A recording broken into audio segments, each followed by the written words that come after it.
Saudari-saudaraku dimanapun Anda berada, bertemu kembali dengan saya, Romo Agustinus Trianto SSCC, di dalam catatan pesiarah. Saudari-saudaraku yang terkasih dalam Yesus Kristus, selamat pagi, Tuhan memberkati kita semua, dan selamat berakhir pekan bersama keluarga. Saudari-saudaraku yang terkasih, hari ini di dalam bacaan pertama dari kitab Ulangan, jelas dikatakan bahwa Tuhan meminta kita untuk melakukan ketetapan dan peraturan yang Tuhan berikan, yakni melakukanlah semuanya itu dengan setia, dengan segenap hatimu dan dengan segenap jiwamu. Lakukanlah dengan setia, dengan segenap hatimu dan dengan segenap jiwamu. Masa Prapaskah adalah masa pertobatan. Kuncinya adalah di kesetiaan. Kalau kita setia, maka kita pun akan berhasil melakukan pertobatan.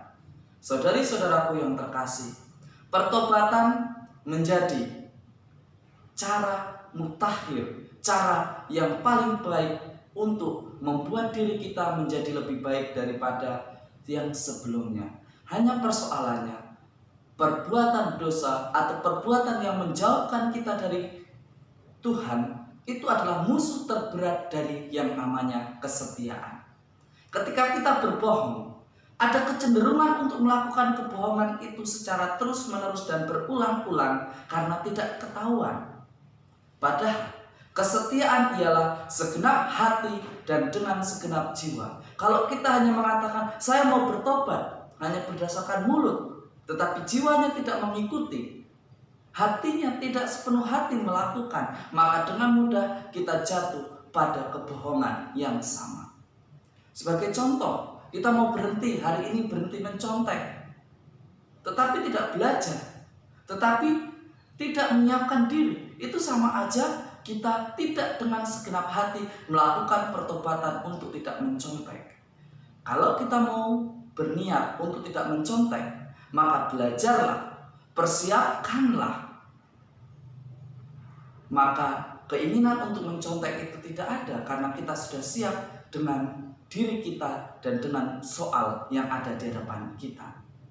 Di dalam kesetiaan hidup berumah tangga, ketika kita mengatakan bahwa kita setia, kita cinta, kita ingin membangun keluarga, tetapi ketika kita berbohong mengenai kepercayaan yang diberikan oleh pasangan hidupmu, akan menjadi percuma.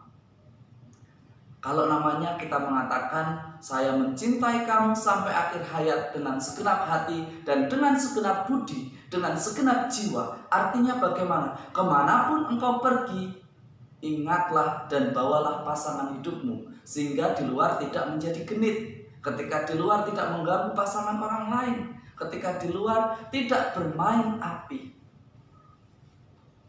Bagi kita, di dalam pergaulan, kita mesti menjadi pribadi yang berintegritas. Artinya apa?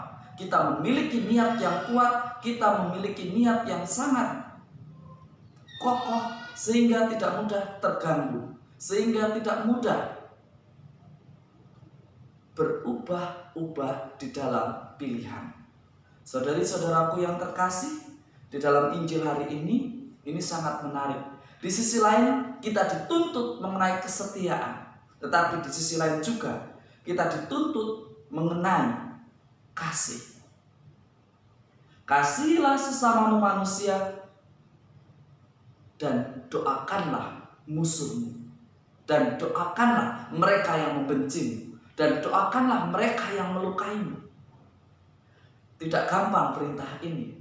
Untuk mengasihi sesama yang kita cintai, yang kita pilih, yang dekat dengan kita, yang suka menolong kita, itu sangat gampang. Tetapi bagaimana kita mencintai mereka yang sudah membuat air mata kita keluar, yang membuat hidup kita hancur, yang membuat masa depan kita menjadi suram? Bagaimana aku harus mengampuni?